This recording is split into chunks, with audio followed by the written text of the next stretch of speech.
बच्चों, फिर से अपन एक टॉपिक शुरू करते हैं। और अभी इस बार अपन जो टॉपिक ले रहे हैं वो सेट पेपर का है, जो एलएमएससी का दूसरा पेपर सेट शैक्षिक योग्यता। तो शैक्षिक योग्यता के अंतर्गत भारत के भूगोल को अपन ध्यान केंद्रित कर रहे हैं। तो भारत के भूगोल के ऊपर सबसे पहले हमको जो इसके पहले आपको मैंने सौरमंडल पढ़ा दिया है, पृथ्वी की गतियाँ पढ़ा दिया है, और क्या पढ़ा है, पृथ्वी की गतियाँ के अंतर्गत ही घूर्णन और परिक्रमण होता है। और अभी अपन जो देखने जा रहे हैं वो देखने जा रहे हैं आपका भारत के राज्य और केंद्र शासित प्रदेश, ठीक है। और साथ ही साथ हम भारत के तिरंगे झंडे के बारे में थोड़ा बहुत जानेंगे इस चैप्टर में। तो इस पे हर साल एक आध प्रश्न जरूर बनता है, और बने प्रश्न बने ना बने, हमें अपने देश के बारे में मूलभूत जो जानकारी है वो होनी चाहिए। तो चलो हम अपने भारत देश के बारे में संक्षिप्त जानकारी जानते हैं। तो सबसे पहले इस टॉपिक में मैं आपको बता दूं कि क्या क्या हमको पढ़ना है। तो देश और राज्य ये क्लास 7 का एक चैप्टर है, और आपके बच्चे साथी ने इसको पढ़ा है। तो इसमें हम अभी सबसे पहले जो चैप्टर है उसे थोड़ा सा बाहर जा करके भी जानेंगे। तो इसमें हमको जो जानना है, ग्लोब में भारत की स्थिति। जो ग्लोब होता है, पृथ्वी का एक प्रतिरूप होता है, उसमें भारत की स्थिति क्या है, पहली चीज ये जानना है। दूसरी चीज जो जानना है, भारत के मानचित्र को समझना है। जो भारत का नक्शा है, आपको रटना नहीं है। अगर आपने भारत के नक्शे को अच्छे से समझ लिया तो ये मान लीजिए कि आप बहुत सारे प्रश्नों को ऐसी आसानी से हल कर लेंगे। तीसरी चीज जो है, भारत को जाने, और भारत को अन्य देश जैसे क्या है, भारत के संदर्भ में भारत में सबसे बड़ा, भारत में सबसे छोटा, भारत में कितने राज्यों की सीमा, समुद्री सीमा है, जो मूलभूत जानकारी है। उसके अलावा भारत और उसके पड़ोसी देशों की संख्या कितनी है भारत की? 7। भारत के जमीन से जुड़े हुए कितने पड़ोसी देश हैं? 7, ठीक है। और पानी से जुड़े हुए कितने देश हैं? 2, ठीक है। तो पानी के साथ भारत की सीमा से मिलते हैं वो 2 देश, और जमीन के साथ जिन देशों की सीमा लगती है वो 7 देश। तो ये चीजें हैं कि भारत के राष्ट्रीय ध्वज के बारे में हम जानेंगे, समझेंगे थोड़ा से। फिर थोड़ा से राज्य और केंद्र शासित प्रदेश और उनकी राजधानियों के बारे में आपको मालूम होना चाहिए। जैसे अगर आपसे प्रश्न है कि मध्य प्रदेश की राजधानी क्या है, कौन बताएगा? भोपाल, ठीक है। गुजरात की राजधानी क्या है? गांधीनगर। तो भारत के जो पूरे 28 राज्य और केंद्र शासित प्रदेश, जो 8 केंद्र शासित प्रदेश है, इनकी आपको राजधानियां याद होनी चाहिए। ये आपको मैथ में भी काम आएगा और सेट के पेपर में भी काम आएगा। और पेपर में आए ना आए, फिर भी हम जिस देश में रहते हैं उस देश की बेसिक जानकारी हमको होनी चाहिए, ठीक है। तो आगे बढ़ते हैं, और फिर हम इसमें स्थानों की पूर्ति करो और कुछ बहुविकल्पी प्रश्नों के बारे में हल करेंगे। तो चलिए सबसे पहले थोड़ा सा धुंधला मैथ है, भारत की ग्लोब में स्थिति के बारे में जानेंगे। तो ये ग्लोब है, समझ लीजिए, ठीक है। और इस ग्लोब में अगर हम बात करें तो ये जो है आपकी बीचों बीच वाली, ये इसको बोलते हैं अपन क्या? 0 डिग्री। ये 0 डिग्री है जिसको अपन क्या बोलते हैं? भूमध्य रेखा, या कहीं पुस्तकों में इसको विषुवत रेखा, या अंग्रेजी में इसको इक्वेटर लाइन के रूप में जाना जाता है, ठीक है। उसके बाद ये जो है अपना, ये जो है ये है 0 डिग्री। अब एक चीज क्या है, ये खड़ी हुई रेखा है, ऐसे ऐसे ऐसे ऐसे, इन रेखाओं को कहा जाता है देशांतर रेखाएं, लॉन्गिट्यूड। और जो आड़ी रेखा है, ये जो ऐसे आप देख रहे हैं, ऐसे ऐसे ऐसे ऐसे हॉरिजॉन्टल, जो इनको क्या बोलते हैं? आपका अक्षांश रेखा, ठीक है।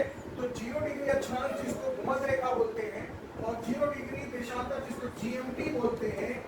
तो ये वाला जो हिस्सा है ये नॉर्थ कहलाता है, उत्तर बोलते हैं, और जो नीचे वाला हिस्सा है इसको दक्षिण बोलते हैं, साउथ पोल, नॉर्थ पोल बोलते हैं। तो 0 डिग्री के ऊपर का हिस्सा पूरा उत्तर कहलाता है, 0 डिग्री के नीचे का हिस्सा पूरा दक्षिण है, ठीक है।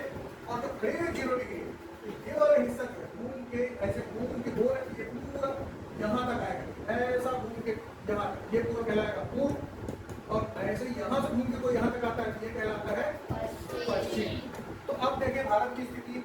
तो ग्लोब में भारत जो है 0 डिग्री के ऊपर, ये हमारा भारत है, तो 0 डिग्री के ऊपर, और ये 0 डिग्री के इधर, यानी ये वाला हिस्सा क्या कहलाता है? पूर्व, और ये 0 डिग्री के ऊपर वाला हिस्सा क्या कहलाता है? उत्तर। तो भारत की स्थिति क्या है ग्लोब में? उत्तर पूर्व। तो भारत ग्लोब में कहां पर स्थित है? उत्तर पूर्व में स्थित है, ठीक है। गोले का आधा भाग गोलार्ध कहलाता है, ठीक है, गोलार्ध। तो भारत जो है उत्तर पूर्वी गोलार्ध में स्थित है। 0 डिग्री के ऊपर वाला उत्तर, और इधर 0 डिग्री इधर वाला पूर्व, तो भारत की स्थिति ये है। तो उत्तर पूर्वी गोलार्ध में भारत स्थित है। दूसरा, विश्व में कुल महाद्वीप कितने? 7 महाद्वीप हैं। तो विश्व में कुल 7 महाद्वीप है। 7 महाद्वीप कौन कौन से हैं? देखो, एक ये, इसको क्या बोलते हैं? ठीक है। दूसरा ये हो गया एशिया, ये जो हो गया ये यूरोप, ये हो गया अफ्रीका, ये हो गया ऑस्ट्रेलिया, ये हो, ठीक है, ये हो गया उत्तर अमेरिका, और ये हो गया दक्षिण अमेरिका। तो कुल महाद्वीप कितने हैं? 7 महाद्वीप हैं। अब इसी में अगर आपसे प्रश्न पूछे कि क्षेत्रफल में सबसे बड़ा महाद्वीप एशिया, क्षेत्रफल में सबसे छोटा महाद्वीप ऑस्ट्रेलिया, जनसंख्या में सबसे बड़ा महाद्वीप एशिया, ठीक है। क्योंकि जनसंख्या दुनिया के 2 देशों में सबसे अधिक है, एक चीन और एक भारत। दोनों किस महाद्वीप के देश है? एशिया है, ठीक है। और जनसंख्या में सबसे छोटा महाद्वीप वो भी ऑस्ट्रेलिया, ठीक है। अब एक चीज बताओ, श्वेत महाद्वीप किसको बोलते हैं? ये जो है श्वेत महाद्वीप, क्या अंटार्कटिका, ये श्वेत महाद्वीप के रूप में जाना जाता है। क्यों? क्योंकि पूरा सफेद चादर से ढका हुआ, सफेद चादर मतलब बर्फ की, उससे ढका हुआ है, जिसके कारण इसको श्वेत महाद्वीप बोलते हैं। यहाँ पे जीवन नहीं पाया जाता। यहाँ पे कुछ समय के लिए साइंटिस्ट लोग जाते हैं अनुसंधान करने, यहाँ जीवन नहीं, ठीक है। तो भारत किस महाद्वीप में स्थित है? एशिया महाद्वीप में स्थित है। और भारत पूरी दुनिया में क्षेत्रफल में, आप जानते हो भारत में दुनिया में लगभग 200 से अधिक देश, ठीक है। पूरी दुनिया पूरे ग्लोब में अगर बात करें तो 200 से अधिक देश है। उसमें से क्षेत्रफल में बात करें तो भारत दुनिया का 7वें नंबर का देश है, बड़ा। दुनिया का क्षेत्रफल में कौन से नंबर का देश भारत माना जाता है? 7वां। और सबसे बड़ा देश क्षेत्रफल में कौन सा है? रूस। देश बोल रहा हूं, महाद्वीप में दुनिया का क्षेत्रफल में सबसे बड़ा देश कौन सा है? रूस। और भारत का कौन सा नंबर है? 7वां। तो भारत दुनिया में क्षेत्रफल की दृष्टि से कौन से नंबर का देश है? 7वें नंबर का देश है। ये आपको मालूम होना चाहिए क्या?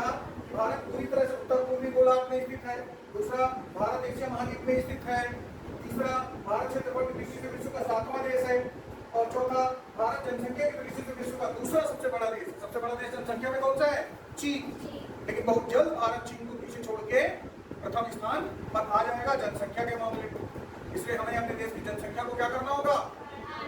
कम करना होगा, बढ़ाना नहीं है भाई। देखो, संसाधन नहीं बढ़ते, जमीन बढ़ेगी क्या? लेकिन व्यक्ति बढ़ रहे, और व्यक्ति बढ़ेगी तो हर व्यक्ति को उस हिसाब से खाना देना हो, उस हिसाब से कपड़े चाहिए हो, उस हिसाब से रोजगार चाहिए हो, तो ये सब बढ़ेगा क्या? लेकिन जनसंख्या बढ़ रही है। तो इस कारण भविष्य में आने वाली समस्याएं ना हो, तो जनसंख्या वृद्धि पे अपने देश में कंट्रोल करना होगा, ताकि लोगों को भविष्य में जो जनसंख्या वृद्धि के कारण दिक्कतें हो सकती है, उन समस्याओं का सामना ना करना हो। तो फिलहाल भारत दुनिया में जनसंख्या के मामले में दूसरा, क्षेत्रफल के मामले में 7वां सबसे बड़ा देश। अब आगे बढ़ते हैं। तो ये देखो, ये है भारत, ठीक है। अब भारत जो है, इसकी बात करें तो यहाँ पर ये जो देख रहे हो आप, इसको यहाँ पे एक लास्ट बॉर्डर है, इंदिरा कॉल, ठीक है। यहाँ पे जो है ये, यहाँ पे जो है, यहाँ पे केप कमोरी लास्ट बॉर्डर, यहाँ पे है किबिथु जिसको मलाको बोलते हैं, और यहाँ पे है गौर माता, ये लास्ट बॉर्डर, मतलब आखिरी छोर भारत। उसके बाद पार जाओगे तो म्यांमार पहुंच जाओगे, ठीक है। तो भारत का पश्चिम से लेके पूर्व तक लंबाई कितनी है? 2933 किलोमीटर है। और यहाँ उत्तर से लेके दक्षिण तक 3214 किलोमीटर। ये भारत की उत्तर से दक्षिण लंबाई, ये पूर्व से पश्चिम लंबाई, ठीक है। अब बात करें भारत की, तो भारत से कर्क रेखा गुजरती है। कर्क रेखा कहाँ से? ये दिख रहे हैं आपको? ये कर्क रेखा है। तो कर्क रेखा किसको बोलते हैं? प्रश्न आता है। 23.5 उत्तरी अक्षांश, और दक्षिणी अक्षांश को क्या बोलते हैं? मकर रेखा। 23.5 उत्तरी अक्षांश को कर्क रेखा, और 23.5 अक्षांश दक्षिणी अक्षांश को मकर रेखा के नाम से जाना जाता है। प्रश्न आएगा, 23.5 उत्तरी अक्षांश को किस नाम से जानते हैं? तो कर्क रेखा। और 23.5 दक्षिणी अक्षांश को किस नाम से जानते हैं? मकर रेखा के नाम से। और भारत में वर्तमान में कुल राज्यों की संख्या कितनी है? 28। और केंद्र शासित प्रदेशों की संख्या कितनी है? 8, ठीक है।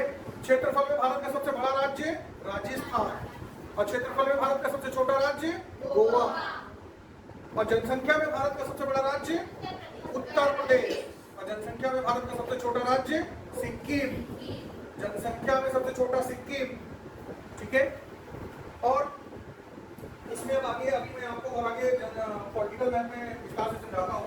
कर्क रेखा भारत के कितने राज्यों से होकर गुजरती, ये देख लो कर्क रेखा ये गुजर रही, और 8 राज्यों से होकर गुजरती। अब भारत का मानक समय कितने डिग्री देशांतर को बोलते हैं, तो ये यहाँ से ऐसे आ रही है, तो ये कहलाती है 83.5 अंश, सॉरी 82.5 अंश, ये 82.5 अंश पूर्वी देशांतर, जिसको IST इंडियन स्टैंडर्ड टाइम भारतीय मानक समय रेखा बोलते हैं। पूरे भारत का समय इसी रेखा में, इलाहाबाद के पास एक नैनी करके जगह है, यहाँ से निर्धारित किया जाता है। जैसे मेरी घड़ी में जो टाइम हो रहा है, आपकी घड़ी में जो टाइम हो रहा है, या कहीं भी भारत के किसी भी व्यक्ति की घड़ी में जो टाइम हो रहा है, वो कहाँ से निर्धारित हो रहा है, इसी जगह से, जिसका नाम है इलाहाबाद के पास नैनी। और ये रेखा कौन सी कहलाती है, भारतीय मानक समय रेखा। कितने डिग्री देशांतर, 82.5 अंश पूर्वी देशांतर के नाम से जाना जाता है। ठीक है, ये मैं पीपीटी आप लोगों को भेज दूंगा, या आप लोग देख लोगे उससे। आगे बढ़ते हैं। अब जैसे ये भारत के नक्शे को आपको याद रखना, तो भारत के नक्शे को याद रखने के लिए 3 पार्ट में डिवाइड करो। पहला पार्ट क्या करोगे, तो पहला एक 20 से ऐसे, ठीक है, और एक पार्ट ये वाला करो। ठीक है, अब इस पार्ट में एक तरफ देखो, ये क्या है, सिक्किम, जिसकी राजधानी है गंगटोक। ये क्या है, सिक्किम के बाद भूटान, मतलब ये सिक्किम हो गया, ऐसे बाद भूटान हो गया, फिर ऐसा करके अरुणाचल प्रदेश है, फिर इसके पास ये ऐसा करके नागालैंड है, नागालैंड के नीचे क्या है, मणिपुर है, मणिपुर के नीचे ऐसा करके क्या है, मिजोरम। ठीक है, फिर यहाँ पे ऐसा करके त्रिपुरा है, और यहाँ पे ऐसा करके मेघालय, और ये जो हिस्सा है असम है। तो टोटल कितने, 7 और 1 8 राज्य पूर्वोत्तरी राज्य कहलाते हैं, जिसमें सिक्किम, अरुणाचल प्रदेश, भूटान एक अलग देश है पड़ोसी, असम, नागालैंड, मणिपुर, मिजोरम, त्रिपुरा, मेघालय, कुल कितने हुए, तो 3 3 6 1 7 और ये 8। सिक्किम को भाई माना जाता है और ये बाकी 7 बहनें मानी जाती है। ठीक है, तो पूर्वोत्तर के राज्य समझ गए हैं, तो क्रम याद रखना। अगर याद रखना है तो ये सिक्किम हुआ, उसके बाद में अरुणाचल प्रदेश हुआ, उसके बाजू में ऐसा भूटान हुआ, और ये इसके बाजू में ऐसा करके अरुणाचल प्रदेश, अरुणाचल प्रदेश के नीचे ऐसा करके नागालैंड, जहाँ पे आपका मणिपुर, ये ऐसा करके क्या है, मिजोरम, और यहाँ पे ऐसा करके त्रिपुरा है, और यहाँ पे आपका मेघालय है, और ये वाला जो हिस्सा है ये असम है। समझ में, पूर्वोत्तर के राज्य याद रखना। और नीचे के साउथ के देखिए, दक्षिण भारत, तो सबसे पहले एक पट्टी में आना शुरू करो, तो पट्टी से चलेंगे यहाँ से, ये गुजरात, गुजरात के नीचे महाराष्ट्र, महाराष्ट्र के नीचे यहाँ पे गोवा, और गोवा के नीचे कर्नाटक, कर्नाटक के नीचे केरल, फिर ऊपर उठना शुरू करो, ऐसे नीचे आके अब ऊपर उठना शुरू करो, तो ऊपर उठोगे तो तमिलनाडु, आंध्र प्रदेश, और यहाँ पे उड़ीसा, और उड़ीसा के बाजू में छत्तीसगढ़, और छत्तीसगढ़ के नीचे भी, और आंध्र प्रदेश के साइड में तेलंगाना। याद हो जाएगा, तेलंगाना की राजधानी हैदराबाद, असम, आंध्र प्रदेश की राजधानी अमरावती, अभी वर्तमान में हैदराबाद ही है, लेकिन आने वाले समय में अमरावती हो जाएगी।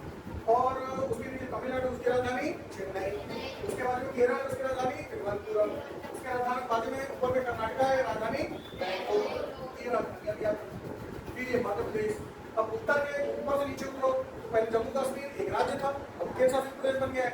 यहाँ पे अगर नीचे उतरोगे, ये लद्दाख, ये जम्मू कश्मीर, हिमाचल प्रदेश, पंजाब, हरियाणा, राजस्थान, उत्तर प्रदेश, उत्तराखंड, बिहार, झारखंड, पश्चिम बंगाल। ठीक है, और पूरे राज्यों को जोड़ो तो कितने राज्य हो जाएंगे, 28। ठीक, एक राज्य की लोकेशन आपको राजधानी से याद होनी चाहिए, हो जाएगी। उसके बाद केंद्र शासित प्रदेश, तो केंद्र शासित प्रदेश पहले कितने थे, पहले 7 थे। फिर भारत सरकार ने एक राज्य कश्मीर को 2 केंद्र शासित प्रदेशों में बांट दिया, तो 9 हो गए। उसके भारत सरकार ने 2 केंद्र शासित प्रदेशों को मिला के 1 केंद्र शासित प्रदेश बना दिया, तो अभी कितने हो गए, 8। तो भारत में वर्तमान में राजनीतिक विभाजन के तहत 28 राज्य और 8 केंद्र शासित प्रदेश। तो केंद्र शासित प्रदेश में देखो, एक तो ये हुआ लद्दाख, दूसरा हुआ ये जम्मू कश्मीर, तीसरा यहाँ पे चंडीगढ़, चौथा यहाँ पे दिल्ली, पांचवा यहाँ आपका अंडमान निकोबार द्वीप समूह, छठवां यहाँ पे आपका लक्षद्वीप, हुआ। सातवां आपका यहाँ पे पुदुचेरी, ठीक है, पांडिचेरी जिसको बोलते हैं। और यहाँ पे ये जो दिख रहा है दादरा नगर हवेली और दमन, कितने हो गए? 8। 1 2 3 4 5 6 7 8। तो केंद्र शासित प्रदेश कितने हो गए? 8 केंद्र शासित प्रदेश, याद रहेंगे। उसके बाद भारत की राजधानी क्या है? नई दिल्ली। नई दिल्ली के पहले क्या थी राजधानी? कलकत्ता। नई दिल्ली के पहले भारत की राजधानी क्या थी? कलकत्ता। 1911 में जब हम अंग्रेजों के गुलाम थे तो ब्रिटेन के सम्राट जॉर्ज पंचम भारत आए थे, और जॉर्ज पंचम भारत आए थे और उन्होंने कलकत्ता के स्थान पे दिल्ली को भारत राजधानी बनाने की घोषणा की, और 1912 में दिल्ली को भारत की राजधानी बनाया। ठीक है, तो इस तरह से अब भारत की राजधानी क्या है? नई दिल्ली। अब इसी में देखो प्रश्न आपसे पूछेगा भारत का सबसे बड़ा राज्य क्षेत्रफल, तो ये राजस्थान, ठीक है। ये भारत, यहाँ पे देखो भारत का क्षेत्रफल में सबसे बड़ा राज्य ये राजस्थान। फिर आपसे बोले भारत का क्षेत्रफल में सबसे छोटा राज्य, ये क्षेत्रफल मतलब आकार में, ठीक है। फिर आपसे पूछेगा जनसंख्या में सबसे बड़ा राज्य, जनसंख्या में सबसे छोटा राज्य, ठीक है। फिर आपसे पूछेगा भारत के कितने राज्यों को समुद्र तक स्पर्श करता है, तो 9। ये समुद्र दिख रहा है इधर से लेकर ऐसे तक, ये 1 हो गया, ये 2 हो गया, ये 3 हो गया, गोवा, कर्नाटक 4, केरल 5, तमिलनाडु 6, आंध्र प्रदेश 7, उड़ीसा 8 और थोड़ा सा पश्चिम बंगाल कर रहा है ये 9। उसके इधर कुछ भी नहीं है, पूरा बांग्लादेश। तो भारत के कितने राज्यों को समुद्र तक स्पर्श करता है? 9। फिर आपसे प्रश्न है भारत के पड़ोसी देशों की संख्या कितनी है? 7। कौन कौन से पड़ोसी? ये म्यांमार, ये बांग्लादेश, भूटान, ये चीन, ये नेपाल, ये अफगानिस्तान, ये पाकिस्तान। कितने हो गए? 7। 1 2 3 4 5 6 7। श्रीलंका को क्यों नहीं है? क्योंकि जमीन से जुड़ा नहीं है। तो श्रीलंका और यहाँ पे अंडमान निकोबार के नीचे एक देश है इंडोनेशिया, इन दोनों के साथ हमारी समुद्री सीमा स्पर्श है। तो अगर कभी प्रश्न आए कि भारत के कितने समुद्री रूप से जुड़े हुए पड़ोसी देश हैं, तो 2, लेकिन जमीनी मार्ग से जुड़े हुए पड़ोसी देश कितने हैं? 7। याद रखोगे, ठीक है। आप पूछेंगे निम्नलिखित में कौन सा पड़ोसी देश नहीं है, तो आपको मालूम होना चाहिए कौन से हैं। तो कौन कौन से समझ गए? अब प्रश्न आए भारत के साथ सबसे लंबी सीमा किस पड़ोसी देश की है, तो बांग्लादेश। दिख रहा है बांग्लादेश, इसकी दूरी तो नहीं दिख रही है लेकिन सीमा करेंगे बहुत लंबी। तो भारत के साथ सबसे लंबी सीमा बनाने वाला पड़ोसी देश कौन सा है, तो बांग्लादेश, ठीक है। फिर उसके बाद यहाँ पे अगर प्रश्न पूछे क्या पूछे, तो देखो राज्यों की संख्या 28, केंद्र शासित प्रदेश की संख्या 8, समुद्र तट स्पर्श करने वाले कितने हैं? 9। भारतीय भूमि से भूमि पर मतलब भारत के राज्यों से चारों तरफ से कवर्ड है। तो देखो कौन कौन से राज्य हैं? 5 है। तो देखो मध्य प्रदेश है, चारों तरफ से भारत के राज्यों से घिरा है। छत्तीसगढ़ है, चारों तरफ से भारत के राज्यों से घिरा है। तेलंगाना है, ये 1, ये 2, ये 3, ये हरियाणा 4 और एक कौन सा है? झारखंड। तो 5 राज्य ऐसे हैं जो भारतीय भूमि से भूमिबद्ध राज्य। अब बाकी क्यों नहीं? उड़ीसा हो गया तो एक तरफ पानी कवर, अगर इसको लेते हो अरुणाचल प्रदेश को, एक तरफ चीन से लगा हुआ। जबकि मैंने क्या बोला है? केवल भारत के राज्यों से चारों तरफ से कवर। तो कितने राज्य हैं? 5। समझ में आ रहा है? तो इस तरह से और आगे बढ़े। अंतरराष्ट्रीय सीमा को स्पर्श करने वाले राज्यों की संख्या अगर बात करें आप, जिनका अलग अलग देशों के साथ सीमा लगती है, कितने राज्य हैं? 16। ठीक है, अब आगे बढ़ते हैं। हमारे देश का नाम, तो हमारे देश का नाम पता है अलग अलग समय में अलग अलग नामों से जाना गया। कभी उसको आर्यावर्त कहा गया, कभी उसको भारत कहा गया, कभी उसको हिंदुस्तान कहा गया, कभी उसको जम्बूद्वीप कहा गया। जम्बूद्वीप मतलब ऐसी भूमि जो जामुन के पेड़ों से लदी हुई थी, पूरा चारों तरफ जामुन के पेड़ ही पेड़। तो अलग अलग समय, लेकिन भारत के संविधान में भारत को केवल 2 नाम दिए गए हैं, पहला भारत और दूसरा इंडिया। तो आपसे प्रश्न है कि इंडिया कौन सी भाषा का शब्द है? तो यूनानी भाषा का, अंग्रेजी मत बोल दें। इंडिया किस भाषा का शब्द है? यूनानी। आप जानते हो यूनान के लोग भारत आए तो लोग सिंधु नदी को ना इंडस बोलते, क्या बोलते थे? इंडस। और इंडस के किनारे का क्षेत्र इंडिया, तो इसलिए उन लोगों ने हमारे देश का नाम क्या कर दिया था? इंडिया कर दिया। अच्छा, भारत किस प्राचीनतम भूखंड का हिस्सा है? तो गोंडवाना है। ये भारत कैसे टूटा, कैसे बना, इसका मैं वीडियो आपको दिखाऊंगा एक तो भारत किस प्राचीनतम भूखंड का हिस्सा है तो गोंडवाना लैंड का। ये 28 राज्यों 9 केंद्रशासित प्रदेशों में बटा हुआ है। राजधानी मैंने बताया कि 1911 में घोषणा की गई थी, 1912 में राजधानी स्थानांतरित की गई, बनाई गई, लाई गई। लेकिन इसकी पहले राजधानी क्या थी तो कलकत्ता।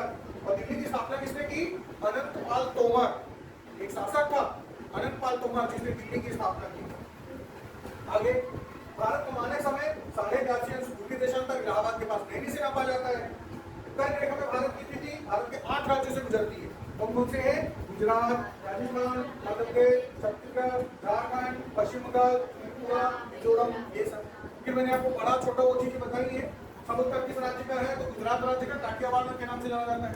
भारत के किस राज्य का सबसे लंबा समुद्र तट है? गुजरात। ये याद रखेंगे, ये मैं बता चुका हूँ, इसको देख लेंगे आप लोग पीडीएफ में। और ये पड़ोसी देशों का मैंने बताया, भारत के सबसे लंबी सीमा ये बता दी मैं आपको। फिर ये हमारे पड़ोसी देशों की राजधानी याद रखिए। पाकिस्तान की क्या है?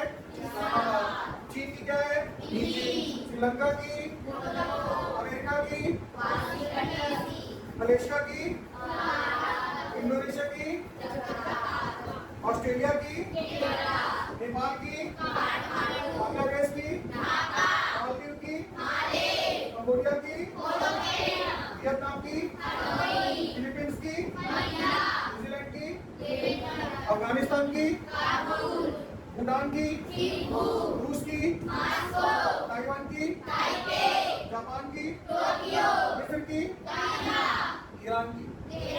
ये कुछ दुनिया के फेमस प्रमुख देश हैं। वैसे तो दुनिया में 200 से अधिक देश हैं और संयुक्त राष्ट्र संघ के जो सदस्य हैं वो 193 सदस्य हैं। लेकिन माना जाता है कि दुनिया में 200 से अधिक छोटे बड़े देश हैं। तो ये मुख्य देश है जिनकी कम से कम आप भारत के पड़ोसी और जो बड़े देश है उनकी राजधानी आती है। ठीक है, आगे उसके बाद भारत का राष्ट्रीय ध्वज के ऊपर थोड़ा चर्चा कर लेते हैं। तो भारत के राष्ट्रीय ध्वज को क्या नाम से जानते हैं? तिरंगा। और इसके डिजाइनर जो थे वो एक व्यक्ति थे पिंगली वेंकैया। क्या नाम था उनका? जिन्होंने डिजाइन तैयार किया। और भारत के नक्शे का जो साइज होता है, कभी भी बनाओ, अपनी इच्छा से नहीं बनाओ, उसका साइज फिक्स रहेगा। क्या रहेगा? 3/2। अगर कभी प्रश्न है भारत के नक्शे का अनुपात क्या होता है? 3/2, यानी 3:2 का अनुपात होना चाहिए। ठीक है, याद रखेंगे। अब उसके बाद यहाँ पर भारत के राज्यपाल में तिरंगा कहते हैं 3 रंग की 36 पट्टियां, ये देख लो पट्टियां। इसका डिजाइन पिंगली वेंकैया ने तैयार किया और 22 जुलाई 1947 को भारतीय संविधान सभा ने इसको भारत के राष्ट्र ध्वज के रूप में अपनाया। ठीक है, अब इसमें जो ये रंग है केसरिया रंग, ये ताकत का, त्याग और बलिदान का, साहस का प्रतीक। किस चीज का?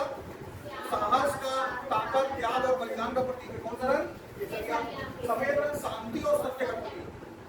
ठीक है, और जो हरा रंग होता है वो विकास, हरियाली और उर्वरता प्रतीक, मतलब हरियाली का प्रतीक माना जाता है हरा। और जो बीच में चक्र है इसमें 24 तीलियां है। कई प्रश्न आए, अशोक चक्र किस रंग का होता है? गहरे नीले रंग का होता है। इसके मध्य में कितनी तीलियां होती है? 24 तीलियां। और ये किसका प्रतीक है? तो निरंतर प्रगति का प्रतीक माना जाता है। किस चीज का प्रतीक माना जाता है? निरंतर प्रगति का प्रतीक माना जाता है। ठीक है, उसके बाद आगे है तो ये आपका हो गया। ये हमारे नक्शे पड़ोसी देशों के आपको देख लीजिएगा, मैं भेज दूंगा तो। और ये राज्यों की राजधानियां हैं, ये आपको याद करनी है, ये भी मैं भेज दूंगा। पंजाब की राजधानी क्या है, हरियाणा की क्या है, तमिलनाडु की क्या है। और ये कुछ बड़े छोटे वैश्विक केंद्रशासित प्रदेशों के संदर्भ में। अब इसमें हम कुछ प्रश्न करेंगे जो हमने अभी पढ़ा है। भारत किस महाद्वीप में स्थित है? एशिया महाद्वीप। यहाँ पे आप कौन सा लिख के वहां सब नहीं आएगा, आपको मालूम होना चाहिए। फिर भारत ग्लोब में भारत की स्थिति क्या है? उत्तर पूर्वी गोलार्ध, मैंने बताया था अभी आपको। फिर भारत के कितने राज्यों को समुद्र तट स्पर्श करता है? 9 राज्यों। समुद्र तट कितने राज्यों को स्पर्श करता है? 9। फिर भारत के संविधान में भारत को किस नाम से संबोधित किया गया है? मैंने बताया भारत के संविधान में भारत भी बोला गया है और इंडिया भी बोला गया है। ठीक है, उसके बाद भारत की राजधानी क्या है? दिल्ली। और दिल्ली से पहले भारत की राजधानी क्या थी? कलकत्ता। फिर आगे भारत के पड़ोसी देशों की संख्या कितनी है? 7। और समुद्री पड़ोसी देश कितने हैं? 2। फिर वर्तमान में भारत में कुल कितने राज्य हैं? 28। फिर अगला है भारत के राष्ट्रीय ध्वज के मध्य में स्थित अशोक चक्र में कितनी तीलियां हैं? 24। भारत के राष्ट्रीय ध्वज में केसरिया रंग किस चीज का प्रतीक है? त्याग और बलिदान। वर्तमान में भारत में कुल कितने केंद्र शासित प्रदेश हैं? 8। भारत का दक्षिणतम बिंदु कौन सा है? इंदिरा पॉइंट। भारत के सबसे दक्षिण में है। अंडमान निकोबार के नीचे तरफ इंदिरा पॉइंट, बड़ा निकोबार, तो वो भारत का दक्षिणतम बिंदु है। फिर भारत की सबसे ऊंची पर्वत चोटी कौन सी है? केटू या गांडवी राष्ट्रीय हिमालय पर्वत श्रृंखला में आपका हिमालय के 4 भाग हैं, उसमें काराकोरम पर्वत शिखर के अंतर्गत केटू या गांडवी राष्ट्रीय भारत की सबसे ऊंची चोटी है, लेकिन ये वर्तमान में हमारे कब्जे में नहीं है, ठीक है, लेकिन हम इसको अपना मानते हैं। फिर भारत का प्रवेश द्वार किसको बोलते हैं? मुंबई। मुंबई नहीं, गेटवे ऑफ इंडिया है। और इंडिया गेट का है दिल्ली, नई दिल्ली में इंडिया गेट। भारत के कुल कितने राज्य भारतीय सीमा से भूमिगत है? बताया कैसे? चारों तरफ से भारत की सीमा कवर करती है। फिर सर्वाधिक 8 राज्यों की सीमा भारत के किस राज्य को स्पर्श करती है? उत्तर प्रदेश। प्रश्न है भारत का कौन सा राज्य है जिसको सर्वाधिक राज्यों की सीमा स्पर्श करती है? तो उत्तर प्रदेश। इसका पीपीटी में भेजूंगा आपको, पूरे पीडीएफ को अच्छे से अध्ययन करोगे, कॉपी में बनाओगे। किसी प्रकार का कोई डाउट है किसी को? Best of luck, next class में फिर मिलते हैं, अच्छे से पढ़ो।